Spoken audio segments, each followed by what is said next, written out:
we're still running ahead of schedule, so if there were any questions of this panel, we can take them now. Yes. Oh, but I'll give it to you. Okay. Thank you. First, I'm sure all of us agree with Diane. Thank you for spending your Saturday with us. It's very informative. My question, I think, is mainly pointed to you, Fred. I've seen a number of budgets, seen a number of projections and historical information that's been brought against the budgets for the last couple of years or decades, I guess. And something that I feel is lacking in every discussion is a real statistical perspective. Your chart had 10 years, and it showed it spikes and it shows falling. It shows numbers going in both directions, but there's no statistical information that says, okay, over 15 years, here's the mean, and here's our standard deviation. Why can't we build a budget based on standard deviation and control the spending when the spike goes beyond that or below that, and build a budget based on what we know historically has happened over the last 15 years, and then offer that as a starting place for legislature to put their budget parameters together against, instead of counting dead fish? Yeah, sure. A measure was on the ballot, actually, at the last election, last May, whenever the special election was. And Proposition then 1A had exactly that provision in it. Had what some of us refer to as a black box analysis that looked at a 10-year trend, had a trend year line. It actually used a regression analysis in order to produce a number. And I think policy people looked at it and said, you know, there's an art to policy making. It isn't a science. And that although prior years are important, the question, at least as California Forward would define it, is what are you trying to get with respect to value for money? And what amount of resources do you need to put into a program in order for it to achieve its objectives? And looking at the past may help us understand what commitments were made in the past, but using a mathematical model based on the past doesn't answer the question of what resources are necessary to get you to perform in a particular way. But for that information, the Legislative Analyst Office has that information on their website, lao.ca.gov. Look at their budget data statistical tables, and you'll see a lot of that on a program basis. So that information is around, but I think the folks who try to connect fiscal issues with policy issues or programmatic issues want to figure out how to get value for money is, I think, their primary objective. Other questions? I've got a question over here. I have the microphone, so okay, then you got the floor. I'm Louis Chilton. I'm a councilman here in Yountville. Thank you for coming to Yountville. My biggest concern from this discussion is, I think, Mr. Regan, you were talking about the thickness of your California Constitution book, is I have the fear that the thickness of the fall proposition book is going to be longer than even that. And one of the things that I took away from we brought up the Massachusetts senatorial election, is people don't seem to trust whether they like the details. They don't trust massive change at once, because I think they question whether there's something in there that they're being snookered on. And I have a concern that all of these different ballot propositions, all coming at once, promising to redo the Constitution, promising to redo funding, et cetera, that A, there will be confusion. Two, they will say, even you guys can't agree on the right path. And number three, it's too much to figure out, I'm voting no. And whether we'll be anywhere better than we are today. So I'm curious on your all's thoughts on that. I'll take first shot at it. It is a genuine concern, but Fred and I have been doing this roadshow for too long, and it's not just us. Both of our organizations have several people in any one day at different events, and the general consensus that both of our efforts, and not just us, the cities and the other reform organizations and efforts that are ongoing, the general consensus is that there's not so much conflict. That the efforts are raising the level of discussion about reform. Now, the vehicle for reform, obviously, there are differences of opinion on what that should be. But what we need to do is to raise public consciousness and public awareness about the reform issue. And I think that the different campaigns do that. It's a question I get asked a lot, too, and I think it's a very good question. Let me take you back to May 19th. There were 7 measures, I think, on the ballot. 6 failed, 1 passed. Which one passed? It was the one that penalized the legislature for not doing its job.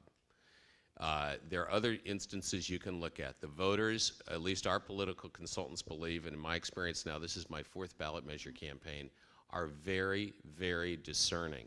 My first experience as a California voter came in the year 2000. I could not believe that voter pamphlet.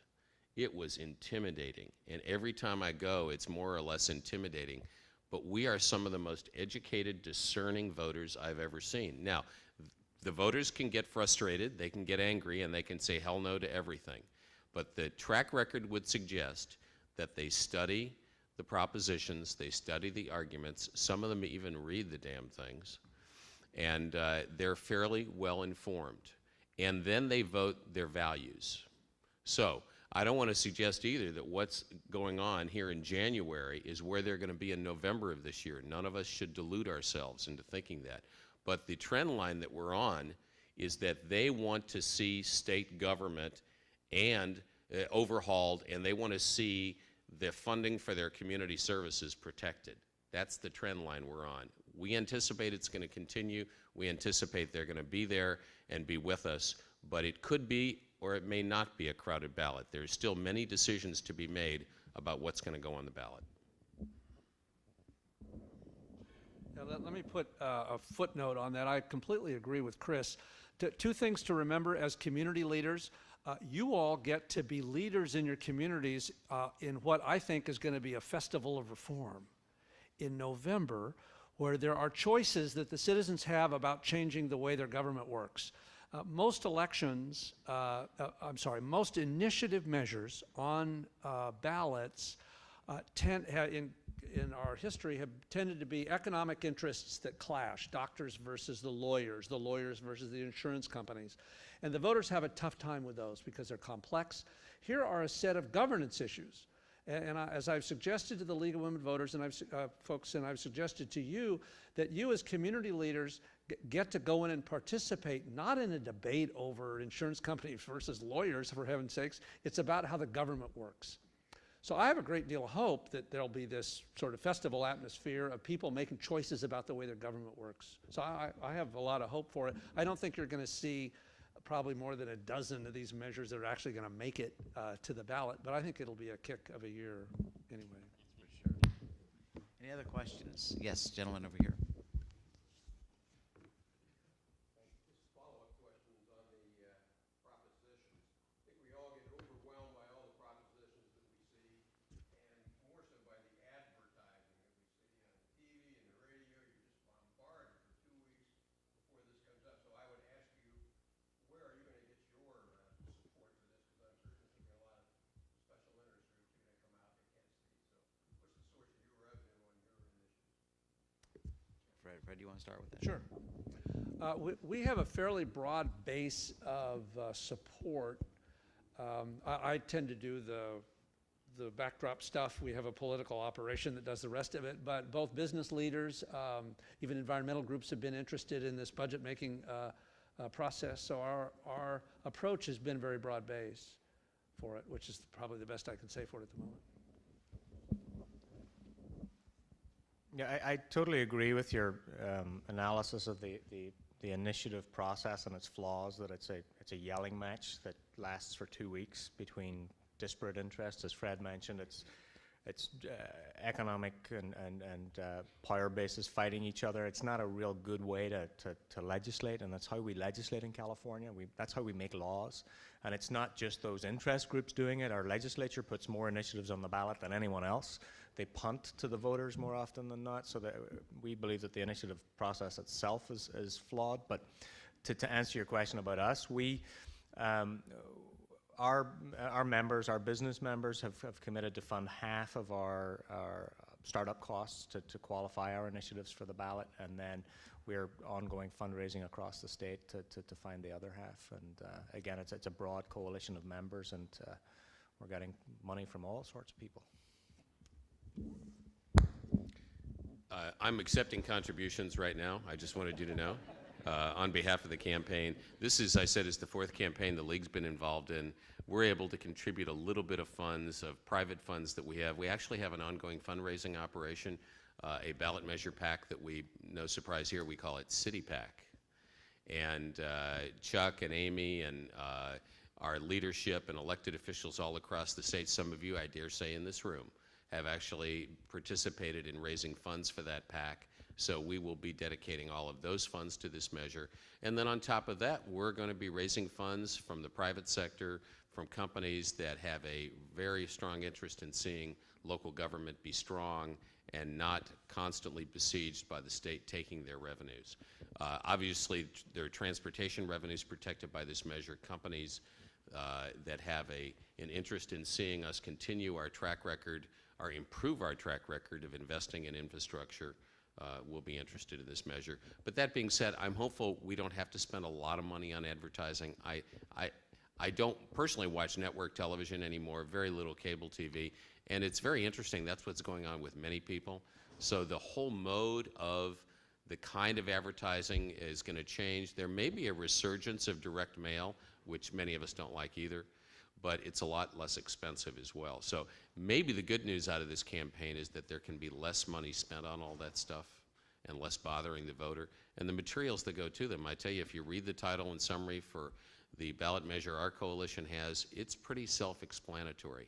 The first sentence, I think, says, prohibits the state from taking funds for local government and transportation. You know, I'll vote on that any day. I think we have time for one last question. Yes, gentleman there. Just a follow-up. What do you see as the major interest groups that might emerge opposing this? Well, from our perspective, it's the interest groups that currently benefit from the status quo, and they're getting fewer by the day.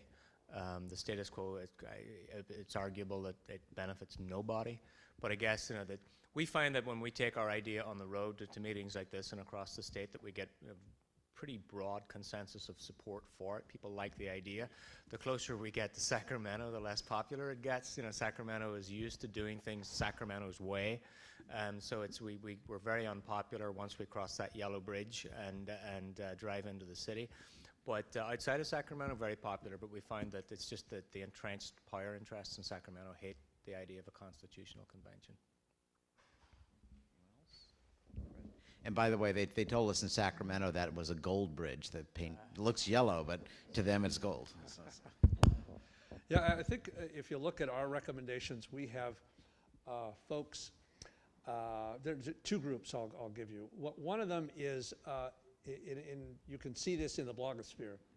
On the left, there are groups that have said, why didn't you propose to change the vote requirement for taxes? That's really what you should do. The rest of this stuff doesn't matter. But what you really ought to do is to change the vote requirement for state taxes from a 2/3 vote to a majority vote. And therefore, we don't like what you're doing. Then if you look to the right in the blogosphere, you see, why are you proposing a majority vote on the budget? It ought to be a 2/3 vote on the budget, because we think that the minority party is far better off with political leverage to have a 2/3 vote. So that blogosphere is around a lot. We haven't seen organized interest group opposition, but the blogosphere is very busy. Can I just add one brief point to that? We're experiencing a very similar dynamic to Fred's organization.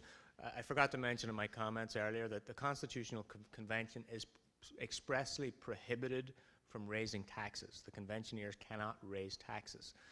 That's been the sole purview of elected officials and, on occasion, direct democracy in this country, and we didn't want to create a precedent where an appointed or selected body could do that. And we've been attacked, again, by the left blogosphere that we're not addressing the property tax cap in Prop 13.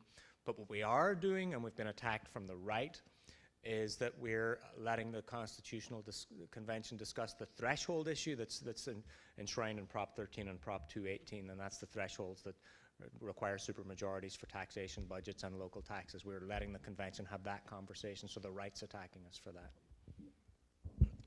And we're being criticized by some groups, some labor groups specifically, for protecting revenues that they would like to see taken by the state and used for other state purposes. Or they would like to see us change the vote threshold or raise taxes to provide more funding for their specific purpose. Now, whether that amounts to any substantial opposition, we'll have to see. But everybody who benefits from the current dysfunction today is willing, if you find a way to pay them more money, to buy into a little bit of reform. And I mean, I think the greatest opposition will be seen against the Constitutional Convention, because it's the biggest threat to the status quo. By the way, when I brief city officials, as I have the last 2 days on it, I always ask, I say, okay, how many of you support it? About 25% do. How many of you oppose it? About 25% do. So I said, the rest of you don't know. That's right. I said, if I tell you that the forces of the status quo in Sacramento don't want this to happen, do more of you support it? Yes, more of them support it. You know, people really need to understand the lock that they have on this system, and they are understandably wedded to this terribly broken system because, by the way, they control it and they benefit. It's the devil they know. So I applaud the work that all the groups are doing. I do think that the Repair California group is really out there making a lot of groups angry, and I'm very proud of them for doing it. Okay, a big hand for our panel.